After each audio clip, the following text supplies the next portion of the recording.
Hey, we apologize for the delay. We had some technical difficulties and just learning the system with someone who's just now facilitating. So, uh, thank you all for bearing with us. We were ready to get started, but just the technology of setting this thing up took a little while to make sure everybody can get a chance to ask a question. We always, for those of you that attended in the past, you know that we always start with a prayer. And so, if you would join me in praying for our nation, Lord, we lift up this country. We ask for the wisdom, not just for leadership, but for all of us. We all play a role. This is a country, and the way it was set up, that the voice of we the people is heard. And so just speak to our heart tonight through all of us as we're learning from each other, to show us our place and what we are to do as much as depends upon us to see our children and our grandkids experience the freedom and liberty that generations before us fought hard and contended for. And we ask your blessing on our call. Give us the wisdom to know what to do, to see our country flourish, and give us the courage to do the things that aren't popular, but that are right before you and for others that we can bless by our own actions. We ask this in the name of Jesus. Amen. Okay. I typically, when I get into the question and answer session, if there's things that I want to share with you, those of you who've been on our town halls, our many town halls across the Second Congressional District, and who've joined telephone town halls with us before, these quarterly technology-driven mediums, I will give my take on different things. So the quicker we can get into questions, the better it is to hear from you, which is what truly a town hall is supposed to be about. Is for us to understand what your thoughts are, and to have that understanding as we're casting votes. Okay, so with that, Darren, I'm going to let you begin the process of opening up the phone lines. Sounds good. So again, it's *3 if you'd like to ask the Congressman a question, and *6 if you'd like to subscribe to the Congressman's newsletter. So our first question tonight is going to be from Michael Maxwell from Atoka, and it's going to be, Michael, you're now live. Yeah, I just wanted to know your thoughts and feelings on Trump appointing Vivek and Elon on the, I can't remember Doge. what they call it. Yeah, it's okay. Yeah, It's the Department of Government. Go ahead. And I hear a lot that everybody says we're living in a democracy. We don't live in a democracy. We live in a constitutional republic. That's right. So your thoughts on all that? Well, I think it's important what you just said, Michael, that we live in a constitutional republic. A democracy is driven from popular vote, and our founders were very explicit. Some of you have heard me say this. Benjamin Franklin had a great quote. When he was asked by Elizabeth Powell after the Constitutional Convention, have you given us a monarch or a republic? His response was, we've given you a republic if you can keep it. And he also is the same person that made the statement that democracy is two wolves and a lamb voting on what they're going to have for dinner, but liberty is a well-armed lamb contesting the vote. And Benjamin Rush, founding father, said that the closest thing to the devil's government is a democracy. Why does that matter? They studied forms of governance when they were putting together the Constitution, and they looked at different forms, and they wanted to protect minority rights. Sometimes populism will trample minority rights. Can you imagine what would happen if everybody figures out they can vote themselves largesse out of the public treasury, money back to themselves? That's very popular, right? But is it right? We're supposed to be educated on facts. And as George Washington once famously said, if the great power above could erect a standard of infallibility among political opinion, there's no being that would resort to it with more eagerness than myself, as long as I remain the servant of the public. But hitherto, given I have found no better guide than upright intentions and close examination, I shall resort to these maxims while I keep the watch.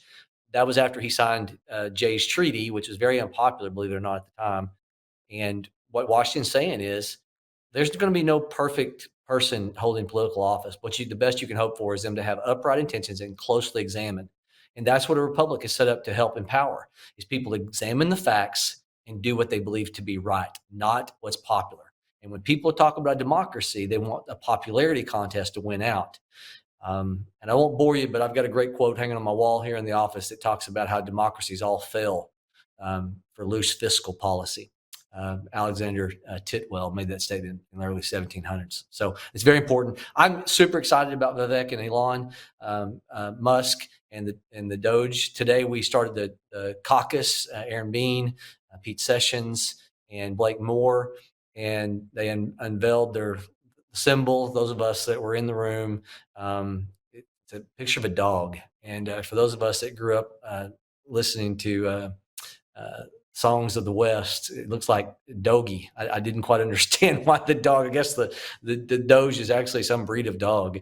But so we're having conversations within the caucus forum. I spoke to Elon and Vivek for about 2-3 minutes over mic as the last speaker a couple of weeks ago, and then I went up on stage and had a chance to visit with them, trying to engage with them, take some work product from Oklahoma's own Tom Coburn, which is a 694-page report that's been sitting dormant since 2011. It saves $1 trillion a year, and it's thousands of hours of U.S. Senate staff time. And so I'm trying to, because I am such a Tom Coburn fan, and because that work product is there and it just needs to be updated in terms of numbers, I'm trying to get them. And I had a conversation with Marjorie Taylor Greene. She's got a subcommittee assignment. I think the President to be 47 helped set her up under the Oversight Committee. I talked to Marjorie about that today. I want to get that report to her, and talking to the leadership in the Doge Caucus, and anywhere I can engage on this. It is a bright light. I would say that another element is the RFK on his desire to stop allowing the food stamp program to buy junk food, and then the taxpayer on the consequence end of that through Medicaid spending is asked to pick up the tab through what 20% of the food stamp diet right now is just sugar, diabetes water, soda. 10% of the total food stamp package is just soda. And then the other 10% of the total 20% of it being junk food, the other 10% is just desserts, ice creams. I've got the bill with Marco Rubio that now that he's moving on to Secretary of State's office, we're looking for a new Senate author. But that is something the RFK keeps talking about. We've got the bill to do that. And I spoke with President Trump's team that is here representing him in the Congress yesterday, really asking them, help us find a good Senate author and let them know about the dynamics. That issue scares a lot of people because you've got a large lobbyist organizations that threaten to run against people who threaten how much money they get out of the food stamp program. Keep in mind, I think it's 1 in 8 people are on food stamps in this country. I'm sorry, it's 25%. One out of every 4 is on food stamps in this country. And staff, if you heard my statistics there and I've made a mistake, correct me in this call here, the next call. All right, just a reminder that if you'd like to ask a question, dial *3. Next up, we have Phyllis from Wagner. Phyllis, hey, you're now live. Yeah, Phyllis, let me correct myself. 1 in 4 people are on Medicaid, 1 in 8 people are on food stamps. So go ahead, Phyllis. I just sometimes, Yes. go ahead. Your Josh, question. I've always tried to accept when I've been invited to one of these town halls. We're just old country people. There's things that I know when you guys get there that you all understand far more than what we do, being back here in just the rural areas. But I listened in on Mark Wayne Mullen's town hall last week. Mark Wayne's a good guy, but he went to beating up on Matt Gaetz. And our thoughts are, we elected Donald Trump to be president. And when Donald Trump wants somebody in an office, the Republican senators and congressmen should get behind him. And so, you know, if you don't want to comment on Matt Gaetz, that's fine. But Mark Wayne kind of beat up on him, and it didn't sit well with a lot of my friends. And so what are your thoughts when President Trump wants somebody in there? Is the Senate House and the Senate and the House Republican dominated? Are they going to give him what he wants? So let me answer this, and I'm not trying to ride the fence on this, okay? But you got to hear 2 things. Number 1, constitutionally, we talked about populism. You don't want members of Congress who are not going to, as their first priority, always ask the question, is this constitutional? And the reason why I mention that is, according to the Constitution, senators have an advice and consent role. And if they are doing their job, they have to take that very seriously. When they swear an oath, they swear an oath to defend the Constitution against all enemies, foreign and domestic. That doesn't mean that they don't understand the mandate that President Trump was handed, but that means they have to take their oath of office seriously, okay? Um, Look, Matt is someone that I have worked with in the past. In terms of, I saw Matt last week at an event, and he's taking a new job at OAN, and he was kind enough to extend me an offer to come on that program. And so I don't want to get into um, there's there's a scripture in Proverbs that says, you see two people in an argument, rushing in to get involved in that's like grabbing a dog by the ear. So I do not want to inject myself in what's going on between two people. What I can just say is there is a constitutional role. United States senators, I don't have that role. I'm not a United States senator. I'm a member of the House. The Constitution is very clear. They have to give advice and consent. All right. And but I also think that President Trump was handed a large showing that the American people are behind him. One of the things that you can say about Matt Gaetz is he is a disruptor. I served with him in the House. I think that's what President Trump is trying to do is bring people to turn the snow globe upside down. Um, but at the same time, make sure that our loyalty is under the Constitution and that our senators have to do their job and give advice and consent and study the nominees. And so I'm not trying to ride the fence there. It's just got to be both. It can't just be one way or the other.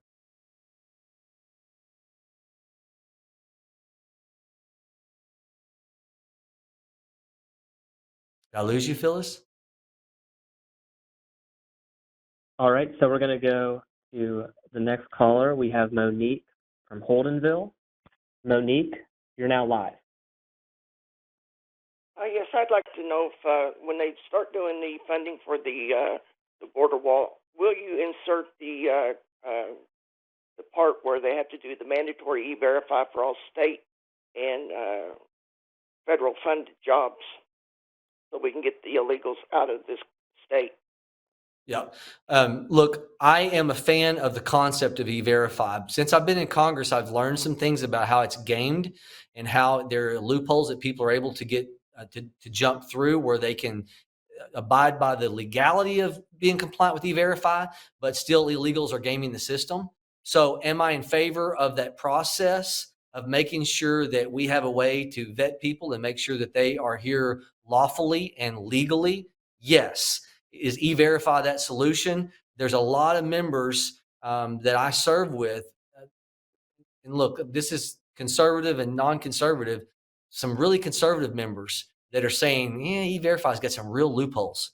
So I need to learn more about those loopholes and how prevalent people are at gaming the system.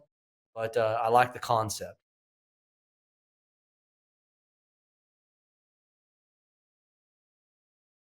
All right, just a reminder to dial *6 if you'd like to subscribe to our newsletter, and dial *3 if you'd like to ask the Congressman a question. Next up, we have Stephen from Bartlesville. Stephen, you're now live. Thank you. Hi, Stephen. Hello? Hello. I can. I'm calling to talk to you about the military, the former military man. I want to know when, if, or why the military hasn't been addressed to remove all this DEA or DEI stuff. You know, we're not training our warfighters to be warfighters right now. We have more admirals than we have ships. We have too many senior officers, in my opinion, in the general grades than we have in the pointy end of the stick. I can remember when a colonel used to do a job that now 2-star and 3-star generals are doing. How are we going to address this overabundance of top heaviness in our military? That's my question. Yeah, look, I think it's a great question. I used the word disruptor a while ago. I think President Trump is trying to find people that would shake things up and be willing to analyze not just what's going to make people happy, but what's going to make this government run efficiently. And so Pete Hegseth Look, I hear really good things about him. I hear that his private life, is I can't speak to anybody's past. I don't know what happened or didn't happen, but I can tell you what I'm hearing about the person he is today. I'm hearing really quality things about him, and he seems to be someone that is going to go in and that issue specifically you brought up about just how the military has been demoralized by the sexual revolution as much as anything. I think he's going to come in with a strong position to return the military back towards being lethal and not a social experiment for immorality. So, look, there is a lot that we have to do to inspire young adults. And as I said, I think on the floor months ago, young adults are inspired by GI Joe, not being a Barbie girl in a Barbie world. And we do have women that enlist. I'm not trying to marginalize that by that statement, but look at the statistics. It's overwhelmingly young men, and so we can't just ignore the history and try to appease. We have to be a country that stands for right, and abandoning 2,000 years of traditional norms. Not only does it go against American values, but it goes against, as many of you know, I believe strongly in biblical underpinning for this country. And so I want to see a military that's blessed. I sent my staff last week, maybe it was 2 weeks ago. George Washington, in the midst of being in the leadership of the Revolutionary War as commander, he sent a message to his officers. And Washington, you can find this, you can Google this. And Washington sent a letter to his officers and every enlisted man and said, the cussing is over with in this country. And you say, well, why would Washington do that? He said, if we are in this battle, in this fight for liberty, trying to overcome the greatest empire in the world, naval forces, and just the might that the British Empire was, we've got to be able to depend upon the blessing of the Almighty. And the cursing's over with. I mean, so we're far removed in our culture from an understanding of what our founders understood, and that is, if you ask for God to bless you, then get your act in order. All right, next question. All right, just a reminder to dial *6 if you'd like to subscribe to our newsletter, and dial *3 if you'd like to ask the Congressman a question. Our next question is going to come from Loretta from Claremore. Loretta, you're now live. Hi, yes. I was concerned that we're hearing about all these drones that are out there, and I've heard that at one time there were 17 drones flying over Langley Air Force Base. Why are they targeting places like that, and why are we not getting the whole story? Yeah, look, why we're not getting the whole story, I can't answer that. The executive's sitting on information. Over the weekend, I sent a request to the chairman of the Homeland Security Committee about next steps for us as a committee to be able to nail this down. And the response was that we have a briefing pending.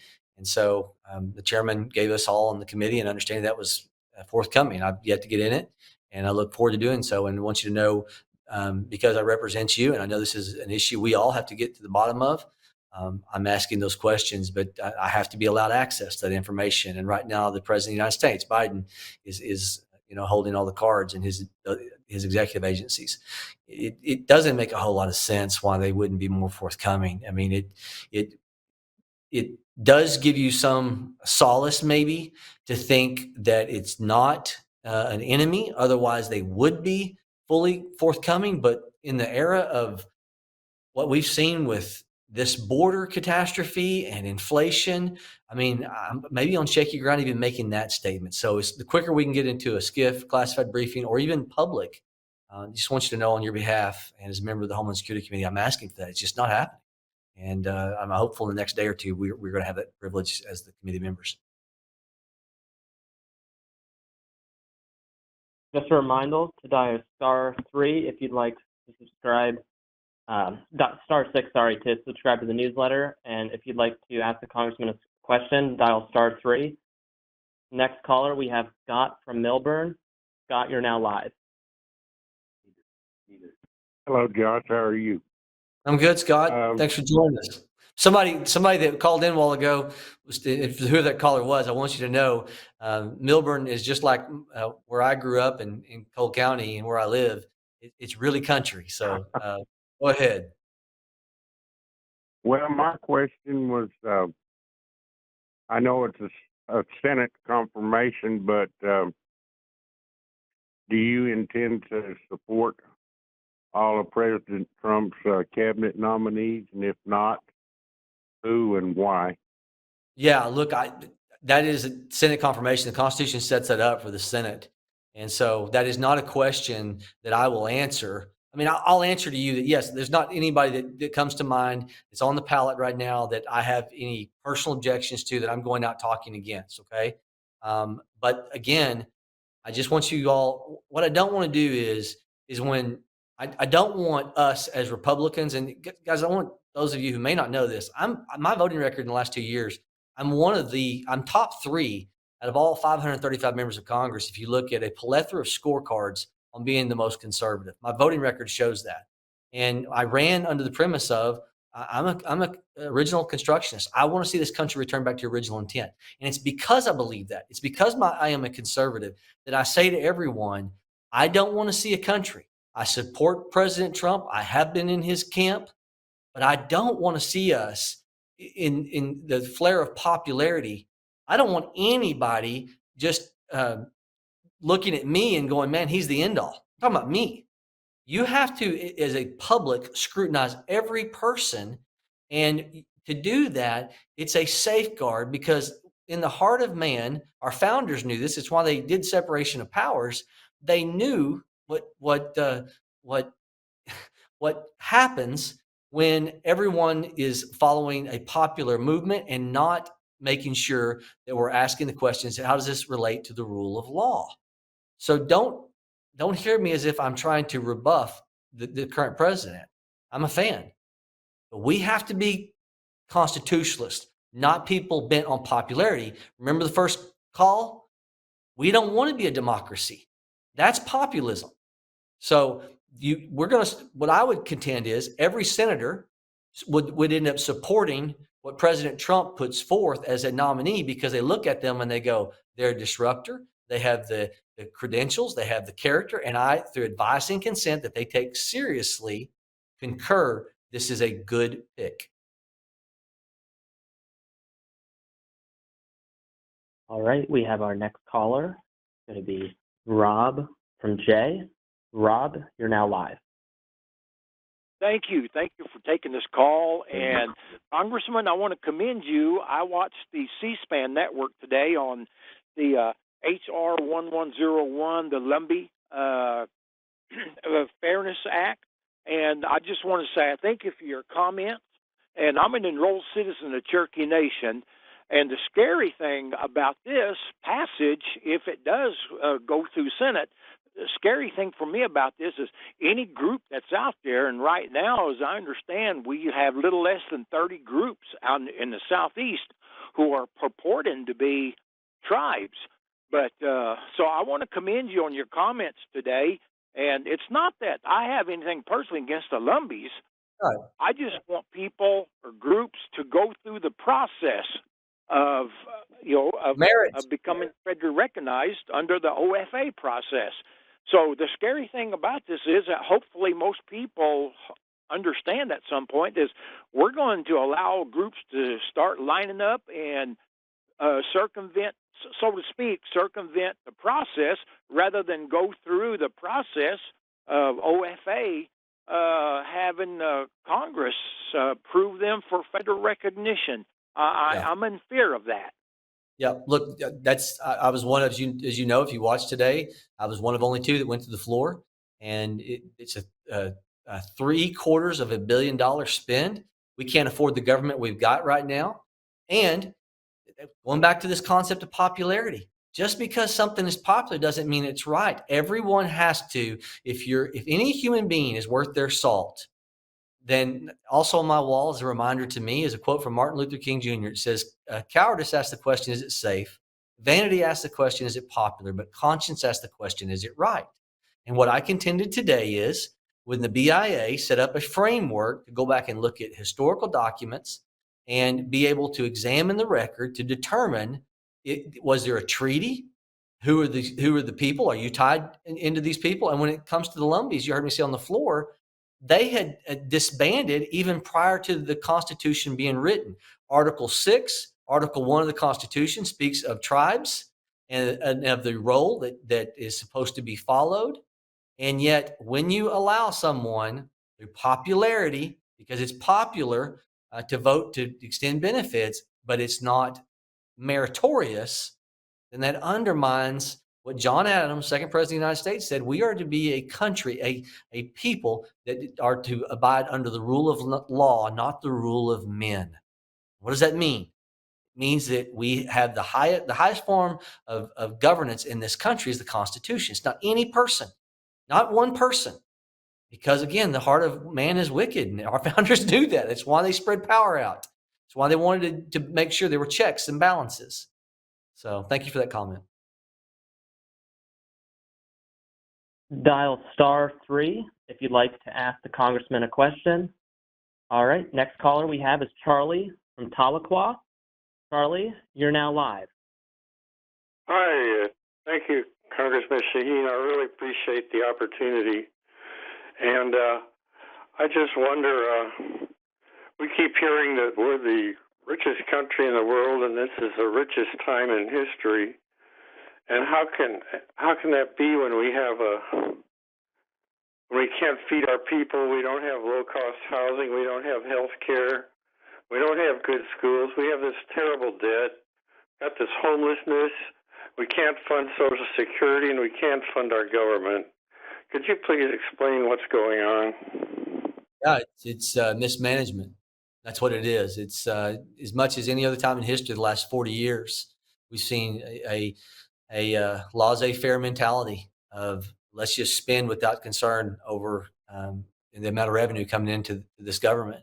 And so inflation is driven by devaluation of the currency because we are not on a commodity-based monetary supply anymore. And when Congress or the Federal Reserve set up a system to where we just print money, and the supply of money is far in excess of true demand. And because of that, just since I said this to President Trump's team yesterday, his legislative affairs guys, I said just to extend the tax cuts of 2017, and I do believe we've got to make sure that those continue. We have $1 trillion more in revenue in just a matter of a few years. But I said to them, that has to be in tandem with spending cuts, because we've lost 25% of the dollar value purchasing power just since January 2020. I encourage anybody to go look that up right now. You've lost 25% of the dollar value since January 2020. And so just keeping the money in your pocket through making sure that your government's not taking more, we've got to cut spending. Number one, that will stop this inflationary index increase that is on steroids. Number two, it gives us a chance to give our kids and our grandkids a future to stop the $2 trillion a year deficit spending. So I was really trying to take my time with President Trump's team to say, just doing tax cuts alone, it has to be in tandem with spending cuts when we get into reconciliation. I don't want to get too in the weeds. I'm on the budget committee. There's a process that we are gearing up towards that I'm very engaged with.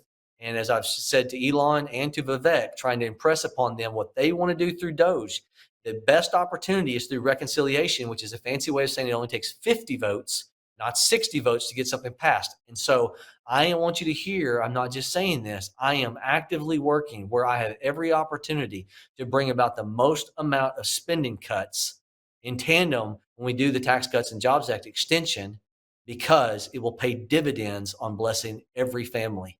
And we have to have a change of mindset in this country. If anybody thinks that the role of your member of Congress is to bring home more bacon, then you have to really sit back and ask yourself, if you really think that and you elect people that way, did they bring home enough government in the last 4 years to correct the 25% that they stole from you because of their spending habits? And the answer is, you won't find that to be true. We have to retrain the way we think about electing people in Washington, D.C. And I will contend to you, the most effectual lawmaker is not the one who is trying to bring home the most, who's voting for the most bills. As my friend Thomas Massey said, for everybody who's mad at me, Thomas saying this on social media, if everybody's mad at me because I put up a no vote on this bill or that bill, do you almost understand that every bill up here is usually increasing or continuing this bloated level of spending? And for you to be mad because I vote no, what you're really saying is, I need you to continue that level of bloated spending. Maybe, just maybe, no is a good word, and no is the way that we're going to get a change of behavior that can bless you and bless your family's bottom line and stop what you just described. And I was trying to make an impression on the president's team. We've got to have spending restraint. We can't just speak a good game and not have actions in the months ahead. And I'm excited about Elon and Vivek and Trump putting them in a level of influence, and I'm hopeful about that. Just a reminder to dial *6 if you'd like to subscribe to our newsletter, and *3 if you'd like to ask the Congressman a question. Next up, we have Eric. Eric, you're now live. Congressman, it's great to talk to you, sir. My question is, we're Hey, right Eric, up where you against from? I missed that. Where you from? Muldrow, Oklahoma. Okay. A little place called Blue Mouse here in Oklahoma, All right. right on the river to Arkansas. Congressman, the concern is we're right up on Friday's deadline again with another omnibus bill that's derived out of the Senate, and the Speaker Johnson's holding. I'm hearing it's about a 5,000-page bill with more of the same things you've been talking about. Yeah. Pork barrel spending with all the deals that we're going to bring the bacon home to all these places and senators. And my question is, I think Speaker Johnson is a Christian man, and I believe he's from Louisiana. Why doesn't he release what he's doing? And second, by the Constitution that we swore to uphold, all appropriation bills should originate in the House of the Representatives. And it's not. It hasn't been going on for a while. How much longer are we going to deal with this? I mean, Friday's going to come. Yeah. You're going to be forced to vote no because you ain't going to be able to read no 5,000-page bill. And we're stuck right back again for the next 90 days with pork. Yeah, I'm not going to vote for it because I'll the bloated levels. Yeah, I'm not going to vote for it because the bloated levels of spending. The process, they're going to meet the technicality. It will derive first in the Senate. I'm sorry, first in the House and then go to the Senate. I think what you're maybe hearing in the news that may be bringing some confusion is he's been in negotiations with the Senate, and the Senate is saying this is where we're willing to go, and you've got to match it with the way you crafted on the House side. Look, I disagree with the measure. The disaster package, $100 billion, that's disaster aid. We need to pay for it. And I was in a conversation with the speaker last week where I reminded him, and look, this is going to be uncomfortable for all of us, but I read to him Grover Cleveland's veto message in the late 1800s and why that matters. Grover Cleveland was a Democrat. He was the first Democrat elected after the Civil War, Democrat president, and he vetoed a disaster aid package. We are so far removed from what Democrats and Republicans used to believe about the limited role of the federal government. Now, with that said, I'm not, as I relayed a message to a friend of mine back home today, I'm not looking for the perfect. I just got to see that members up here are willing to start moving this thing back towards what our founders intended. And so some of these measures, if it's not 100% constitutional, but it's moving us back that direction, I'm willing to be pragmatic in that circumstance. If I feel people are really trying to reset the understanding of the limited role of the federal government, and we're moving that direction. But as long as it's the status quo and standard, as we've seen like I said, in the last 40 years, then the most leverage I have to try to return people back to what our founders intended is to put a no vote on the board. And they have to go sell it with Democrats. And that saddens me because we just won an election. There are some who will vote for this who are saying, well, look, we just got to clean the slate. We can't get into a government shutdown. But then some of us are saying the second round of payments for federal employees happened just in the last several days. If you went into a government shutdown, by law, statute, anytime we go into a government shutdown, federal employees are guaranteed back pay. So basically they are given the time off and they get paid for it And in this scenario, if we went into a government shutdown for a few days until Republicans are in charge of the Senate and the White House, when we can get a better deal and really start paying for some of this, many of us were contending, call their bluff. Call their bluff because they want to load this with non-disaster related elements. And if it was only strict the neediest and those that are really struggling, and I felt like that's what it was really about, and not adding into it all this other stuff like the payments for a stadium, which we're finding out tonight. But so look, you did say I want to say this about our speaker. He's a good man. I know him pretty well. He's got a deep rudder. He's got a lot of people in his conference. We got a lot of people that are in the Republican conference that are pretty moderate, and that's sad. And so what some of us are trying to do is he would contend and say we don't have the votes and among Republicans to do the conservative things, to pay for these things. He's not lying. I put a vote up on the board. I don't know, 6 months ago, just asking the question, thanks to a good team, can we not return spending on arts and museums back to 2019 spending levels, y'all? There were almost 100 Republicans. I have to go back and look at the vote. There were almost 100 Republicans that wouldn't vote to do that. And so we've got to have what Elon Musk has made the news talking about, and that's why I'm so excited about them. We're probably going to have a naughty list of my colleagues that are going to have to make the naughty list, and the public are going to have to start calling them on. You say you're for government efficiency. You say you're for restraining spending, but why are you on this list? And so again, I'm excited about where Elon and Vivek are wanting to, in President Trump's ear, start lifting the roof off the building and start bringing transparency to what's really happening. Just a reminder to dial *3 if you'd like to ask the congressman a question. Our next caller is Jason from Colgate. Jason, you're now live. Hi, Jason. What's your last name? It's Cadillac, brother. It's our new sheriff. Hi, Sheriff. And thank you. Hey, that's where my question comes to you on a law enforcement standpoint. As far as the immigration, Josh, where are we headed in the battle for that?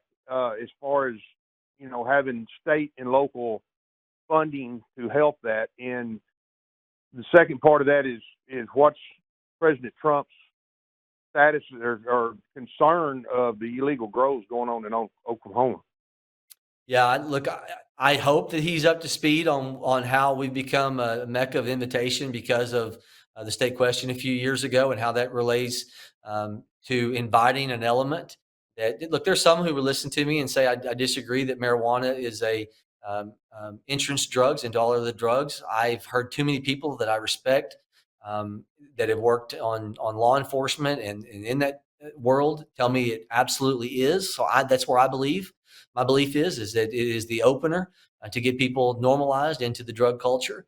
And so, yes, I think that, in tandem with Oklahoma state law, not anything federal, but state law, downgrading so many of our drug offenses to a misdemeanor, where we're struggling now to see drug courts have real teeth and be able to scare people into accountability.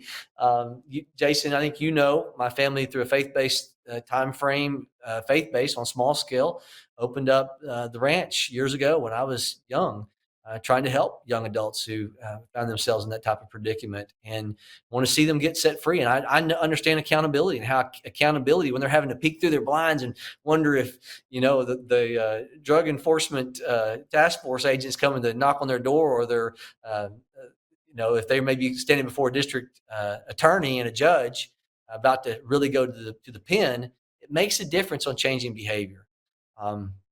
So look, let me talk about just the border. We've got to figure out a way to pay for this. In fact, the Freedom Caucus just this last week sent a letter. I signed that letter saying we want a border package that's fully offset. We've got to get border control done. We've got to seal off that southern border. We're talking about hundreds of billions of dollars to be able to do everything that probably is going to have to be done, including the deportation element. And so it's probably going to be in the tens of billions of dollars because we've got to start on physical barriers at the southern border. And then we've got to figure out a way through deportation and set up, a situation where self-deportation occurs. So we can, in addition to the government engaging on deportation, that we set it up to where people go, you know what, maybe I made a mistake. Even though Biden flung the doors open, we've got to go back across that southern border. And so for finances, Jason, we've got to figure out how we're going to be able to pay for the federal element. And in terms of money flowing to the localities on this, that the first question is, how are we going to offset the federal expenses? And I will tell you, it's going to be tough to even find the money among colleagues, not me, but among my colleagues that are willing to cut to pay as we go to solve some of these problems. In terms of local and state, that is something that you know, sadly, I know that this importation of illegals has created this problem as that you're seeing in the local area. As we build the finances, figure out how we pay for the federal side, that will be assets to assist you. That hopefully we can lessen what we know is such a heightened load among local and state officials. Just a reminder to dial *6 if you'd like to subscribe to the newsletter, and also Hey, Darren, let dial me say this. *3. Yeah, and so Jason, since you and I have known each other since kids and watched you get bucked off when we were in high school, if you want to visit with me more about that afterwards, and as you're in discussions with other sheriffs and highway patrol, et cetera, feel free to engage with me. All right, Darren, who's next? Yeah, so it's going to be Stephen from Muldrow. Stephen, you're now live. Hello there. Hey, Stephen. Howdy. You kind of touched on what I was wondering about earlier about the food stamp thing. Why ain't it for food stamps and then, for food and not all this other stuff? I work here in a convenience store, and I see people buying stuff that, oh my Lord, don't understand why they get by with that, but they do. And another thing, the loophole. Why do we put loopholes in everything that gets passed? Yeah, look, in terms of you, I have to be getting more definitive with you in terms of what you're talking about loopholes, but with the ability for people to game the system, I totally agree. But look, so much of this, you wouldn't see near the gaming if so many of these programs were on state level, right? The reason Yep. why there's so much gaming of federal programs is because it's so abstract. We're like, everybody does it. We're so upside down in our debt. Who really cares to take the time to report their neighbor or somebody they know or a family member they know is defrauding the federal government, right? Because we just think, Yep. what change would me making one phone call, which I have, I'm talking from a position of being in that, place before. If I try to call, I'll be on the phone for hours. They're probably not going to follow up with it, right? You just feel hopeless in it. And so Yep. that's why I'm such an advocate and a fan of the way our founders set this thing up for. We have so federalized so many things. People would look and go, Josh, why did you vote no on something? Because I have to ask the question, is it constitutional? Did our founders intend for the federal government to do that or the state government? And today, all my staff got an email from me or text message from me about interstate commerce, where James Madison is talking about in 1825, the father of our Constitution, the abuse of the understanding of interstate commerce and how it was to be a defensive posture when the states were restricting free trade or getting involved in punishing each other through imports and taxation of others. And it was a defensive, never a proactive place. They left so much power to the states, and we've turned this thing on its head. And it's why we have so many problems, and that's why there's so little oversight on the federal level. On the food stamp element, man, the grocers and the people that do financially benefit. I've met some people that are, they're well-intentioned, and we've had some good conversations about how do we implement, if you guys go this direction, about making sure that we scrub the food items. And my answer is, it's just like women, infant, children. That program and this idea from me, I didn't get this from RFK. This came from us doing one of those 100 live town halls all across the 2nd Congressional District. I was in Hugo, and I had somebody say to me, why aren't we modeling food stamps after what WIC does, where it limits to healthy products? And for anybody that's listening to me, we're not saying if you on your own dime you want to go buy junk food, go for it. That's your choice. What we're saying is, when the taxpayer is being asked to subsidize food purchases. Again, it's 1 in 8 people on food stamps in this country. And so many of our children on the program are getting junk food. 20% of it's going to junk. Total 10% of it's going to soda. And on the Medicaid, which is, for those who meet certain income thresholds, along with the blind, aged, disabled, pregnant, nursing mother category. But since the Obama era, Medicaid's had an expansion of income. We've got 1 in 4 people in America on Medicaid. We're picking up the tab on the health consequences. And so it's just madness that we're buying unhealthy stuff. It's being consumed at a high rate. The high incidence for obesity, the majority, both the young adults, Americans that find themselves in this category, and you've got members of Congress that are threatened. Our office was one of them, by people who sell into that government funded program, who say, if you engage on this, we're going to run somebody against you. We had somebody do that to our office. It just tells you the kind of yuck that's in Washington, D.C. Just a reminder, if you'd like to subscribe to our newsletter, dial *6. And if you'd like to ask the Congressman a question, dial *3.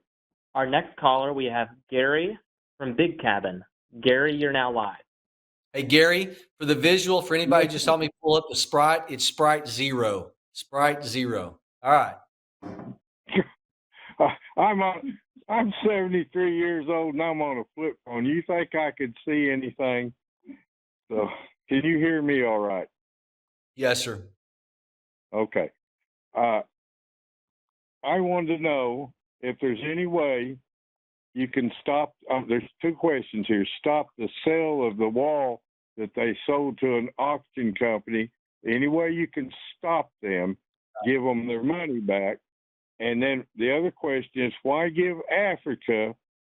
Biden just gave them, was it $1 billion or so many million, and not get down there and help North Carolina and Florida, the storm survivors. I live in Oklahoma, but it still offends me that all this money is going somewhere else, and we're not helping everybody here in America. And then they pile on all this stuff and these bills that go through at the last minute, and you all don't have a chance to read nothing. Yeah. Thank you. Hey, let me answer this. President Trump, to his credit, was on the news, did his press conference and talked about this madness at our southern border.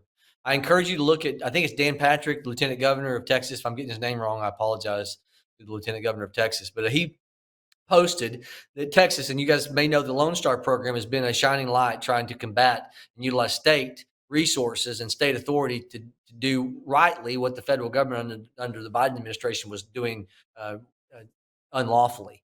And so they created the Lone Star program to try to do their own border security where they had the ability to do so. And Dan Patrick said this to a friend of mine because she had asked me about it last night.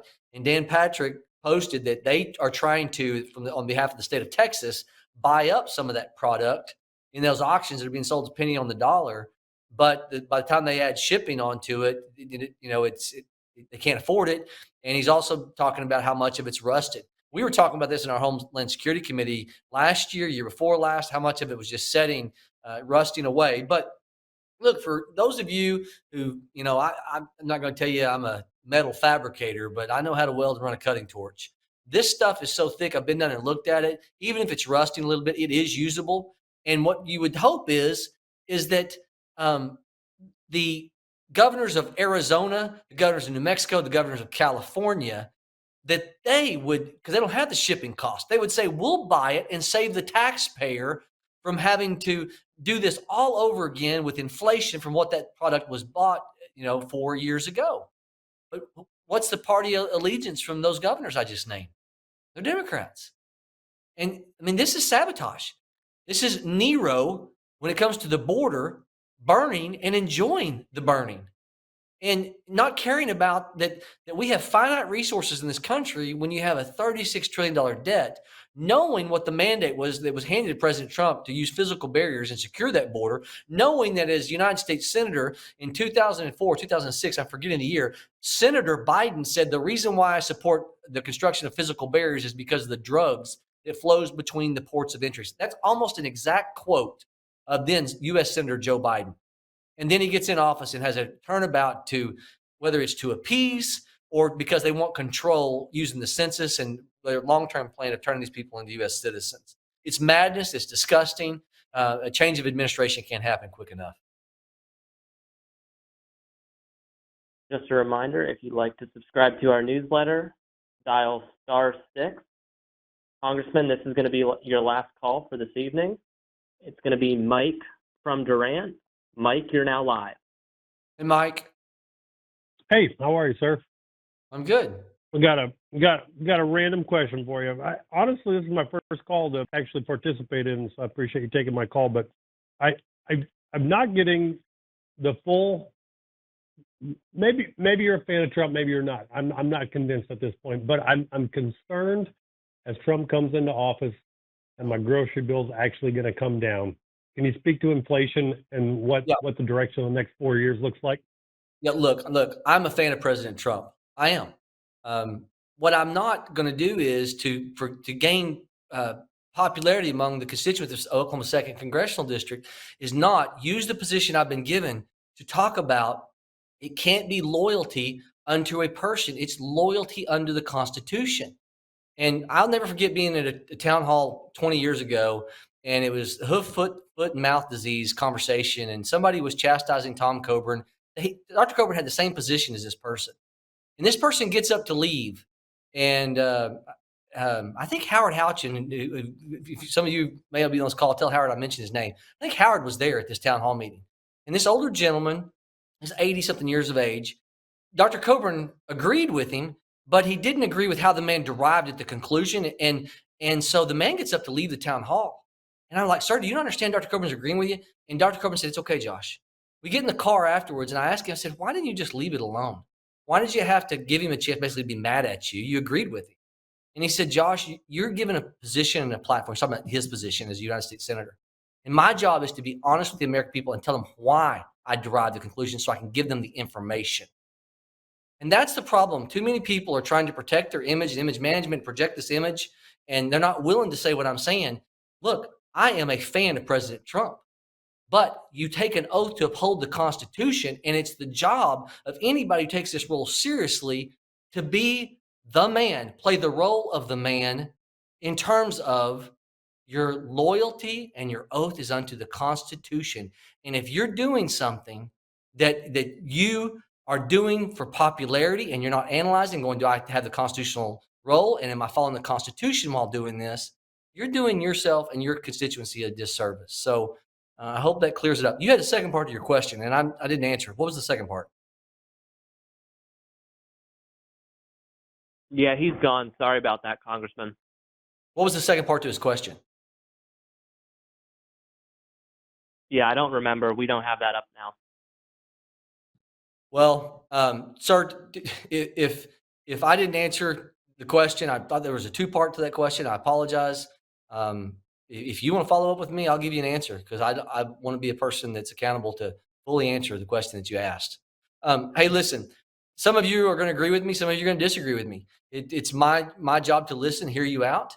And so if you want to follow up with us, you can reach out to us via email. You can call our office and leave your take. Call our office number in DC is 202-225-2701. I read the call list. I listen to my field staff who's out asking questions. If you tell them something, I put it in a field report. I encourage you to sign up for our newsletter to be engaged in what we're doing.